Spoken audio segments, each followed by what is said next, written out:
Rap season is almost here, so whilst we're not there with our Spotify playlists and our YouTube music and our Apple Music just yet, Sneaker of the Year lists come out this time around. You know, there's just stuff on Twitter, Reddit, Instagram. People are debating, people are fighting, celebrities are dropping their opinions even though no one asked for it. And all that does, as the month is turning over into December, is spark a widespread debate right here in this so-called workplace as to what was their Sneaker of the Year. This is a yearly tradition. We've been doing this, I don't know, since 2020. We normally do an Instagram post, but this year I was like, fuck it, you know, let's yap a little more. So we'll do a whole ass YouTube video where we talk about not everyone's Sneaker of the Year, but my and our top 10 sneakers of the year.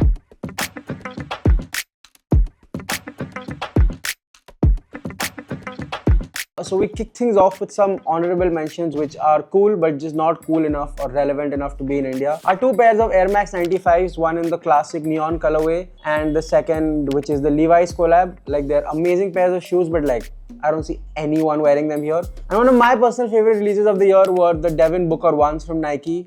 It is now very rare you see a new player get a new signature shoe. And although they are basketball shoes, they've done some really cool colorways, some really cool videos, marketing along with it. And I personally fuck with Devin Booker a lot. And the shoes are rather nice. They're very comfortable.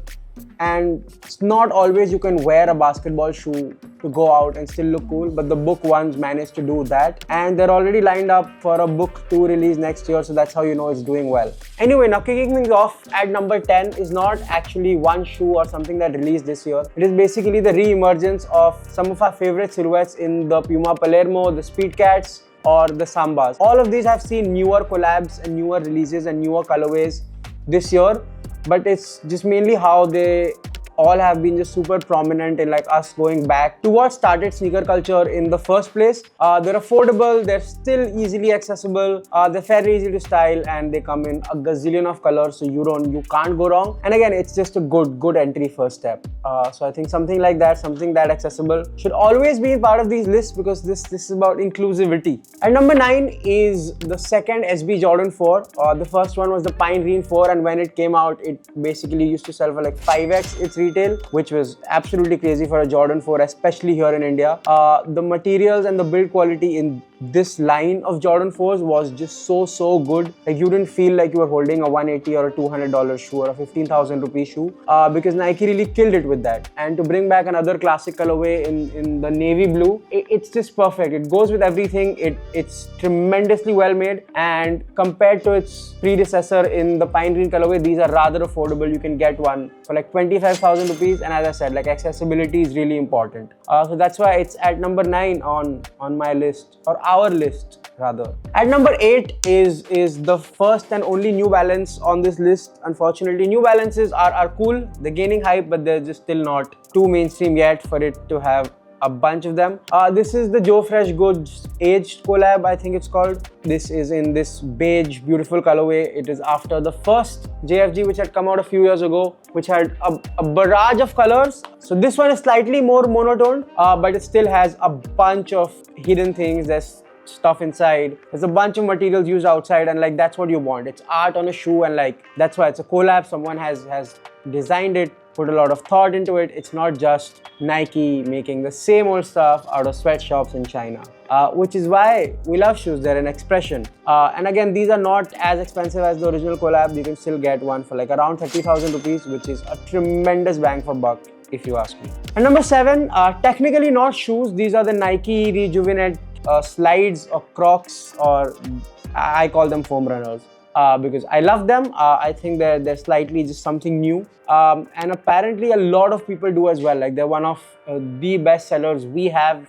They're one of the best sellers, not just that we have sold in the last year, but as well as Nike. I think the whole clay, kiddish, colory vibe is just something goofy, which I think we all need a little more of. And like, it's Nike's answer to the foam runner, which obviously kicked ass. At number 6 is another classic being retroed. These are the white cement Jordan 4s. Like, 6 years ago, these were selling for what, like 60,000 rupees. You could not get a pair of them, and they look so clean. They're so well made. They're just so nice to wear. And again, we're talking about sneaker culture. Jordan 4s just have to be there, and this was sort of a resurgent year for 4s, where like ones were not doing so well, and not a lot of big like big cool colorways in the Jordan 1 did come out. The Jordan 4 really found its way here. You know, a lot of people switched from wearing these traditional Jordan 1 and Dunk lows to something cooler, something more chunkier, something with a bit more personality to it. And the white cement 4s are just all of that. And again, they're not super expensive. It has enough resale for people like us to, you know, be in the middle. But again, it's not super expensive for like someone to break their bank. Hello again. We forgot the number 5, which is very weird because the Obsidian lows are number 5, which is some of my all-time favorite shoes. Like the Obsidian one is my all-time non-collab favorite Jordan 1. Just how it's made. And seeing these Obsidian lows, which dropped for like 13,000 rupees, sold for 16 for a while, and now are very widely available for just retail, is mind-boggling to me purely because of how nice the shoe is, how nice it looks, and how many of them we've sold. So that's why it's number 5. Honestly, if it were like just up to me, they would be top 2 sneakers of the year. But then I keep this slightly less biased. I know it's very biased already, but the Obsidian lows are an absolute must buy if you've not already, and if you're trying to get into Jordans. Get the lows instead of the highs. They're an easier sell. And yeah, on with the list. And number 4 is the whole On X Loewe collab. I'm not doing them silhouette by silhouette, and the only reason they're not so high is because it started off strong. On was doing well, Loewe was doing fantastically well. The cloud tilts came out, they were all the hype. I personally didn't fuck with all of the colors, but like some of them were really nice, really cool. They tried to be innovative, and like the newer silhouettes are just not it. They're too funky. The neon green, the neon yellow, the pastel white, it's just too confusing to me. Like it's not adding to either brand. Not that it's selling for a lot of resale. It's just bringing the whole thing down, which is the only reason why this collab is not number 1, because profile wise there has been no bigger collab this year. Like earlier we've seen Nike X Louis Vuitton, Nike X Dior, you know, it's just those things are just not there. There's been no Off-White Nike, of course, we miss you Virgil. So On X Louis had a lot of potential, but did not deliver. Still, the cloud tilts, very, very nice. If you want a good holiday pair, something which is, you know, luxurious but not quite there yet, that's the one you should be looking for. But it's 2025, you know, working out is cool, like, hit the gym. Ironic, but, you know, get moving. To the top 3 now. Now this was number 1 for a lot of people, including my friend Shubham, who loves these, but, you know, Shubham.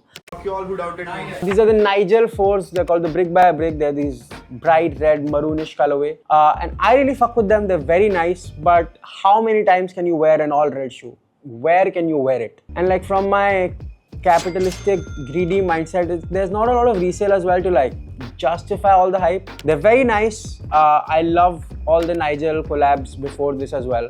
The Nigel ones are some of my favorite shoes of all time. But these are nice, don't get me wrong, I would love to own them, but there's just not a lot of utility to them. That's why I don't think they can be number 1, but a fantastically made shoe nonetheless, and something that does deserve top 3. Number 2 on the list is another Jordan 4. This is the undefeated Jordan 4, and no, it's not the one that goes for 25 lakhs, which originally came out in 2005. These were a myth. Like when we started Mainstreet, we just hear about this shoe. No, we've never seen it. People would want to buy it, but we could never just find a pair. That's how rare it was. Like we had people offering 30 lakh rupees and yet they could not get a pair. That's the legacy of this shoe. Undefeated has done a lot of collabs since then, not just with Nike, with a bunch of brands. But the Jordan 4 was something that was just always untouched, and given how bad the sneaker market was and has been, they just had to retro it, because welcome to sneakers in 2025. Regardless, an absolutely fantastic shoe. Olive green in shoes in Jordans has just historically always done well. And whilst this one even is not as good or as well made as the original one, for like $250, which is 20, 25, 30,000 rupees for most sizes within that range, you cannot go wrong. Like it's dreamy, is all I can say. And at number 1, when we're talking about accessibility, and something my friend Jeff Staple also mentioned, the sneaker of the year for him and for me and for a lot of people are the Adidas Evo SL line of shoes. They come in a whole host of colorways. There's just a bunch of them. I love the classic white and black. And why I love them is because, number 1, they're just accessible. They're not something super crazy. They are, someone will look at them, they're run-of-the-mill Adidas shoes, but like if you wear them, you know they're good. They're good for your feet. You can do do a bunch of things in them, and they're cool, right? So you're not just wearing a plain old gym shoe. It's not a plain old running shoe. It's not a plain old sports shoe you're wearing because you have nothing else to wear.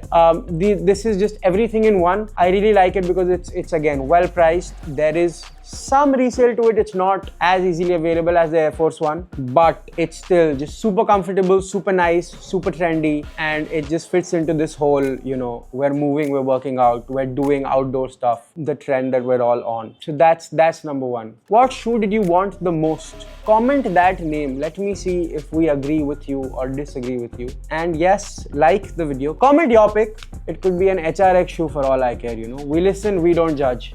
Share this with people because, you know, we want more views. We're doing cool stuff again. So you should check some of it out. And yeah, please feel free to drop whatever else you want. Thank you. Bye.